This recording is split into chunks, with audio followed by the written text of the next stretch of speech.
புதுச்சேரி அதிமுக வேட்பாளர் தமிழ்வேந்தனை ஆதரித்து மாநில செயலாளர் அன்பழகன் முதல்வர் ரங்கசாமி தொகுதியான தட்டாஞ்சாவடியில் பிரச்சாரம் செய்தார்.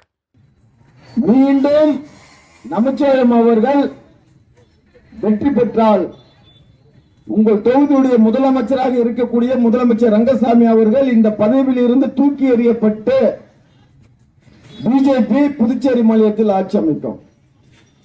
நம்ம முதலமைச்சர் வந்து ஒரு கண்ணாடி மாதிரி இருப்பாரு. அரசியல் அவருக்கு அவ்வளவு தெரியாது. கள்ளிப்பால் எது நல்ல பால் எதுன்னு தெரியாது. நமச்சிவாயம் அவர்கள் நல்ல பால் என்று நினைத்துக் கொண்டு தண்ணி ஊற்றி வளர்த்துக் கொண்டிருக்கிறார் அந்த மாட்டை. ஆனா அது ஒரு கள்ளிச்செடி. அது விளங்குதுன்னா முதலமைச்சர் ரங்கசாமி அவர்கள் ஒரே மாதத்தில் இந்த பதவியில் இருந்து தூக்கி எறியப்படுவார். இதை நம்ம உணர்ந்து கொள்ள வேண்டும். புதுச்சேரியை பொறுத்த மட்டும் கிடையாது, எந்த ஒரு மாநில அரசாக இருந்தாலும் வாக்களித்த மக்களுக்கு அரசின் திட்டங்களை கொண்டு செல்வதில் அக்கறை காட்ட வேண்டும்.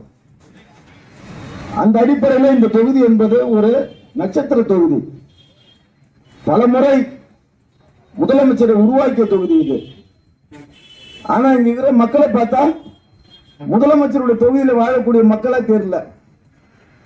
நிறைய பாவமாக இருக்கிறீங்க. அந்த அளவிற்கு இந்த தொகுதியில வறுமை வந்து தாண்டவமாடிக் கொண்டிருக்கின்றது.